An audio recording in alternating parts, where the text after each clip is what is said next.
Pintar. Di Asia Tenggara terletaknya Singapura, negara kecil yang penuh warna-warni budaya. Di sinilah pelbagai kaum hidup bersama dengan harmoni.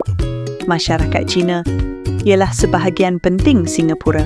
Mereka membawa tradisi dan rasa seperti nasi ayam Hainan yang lazat dan terkenal.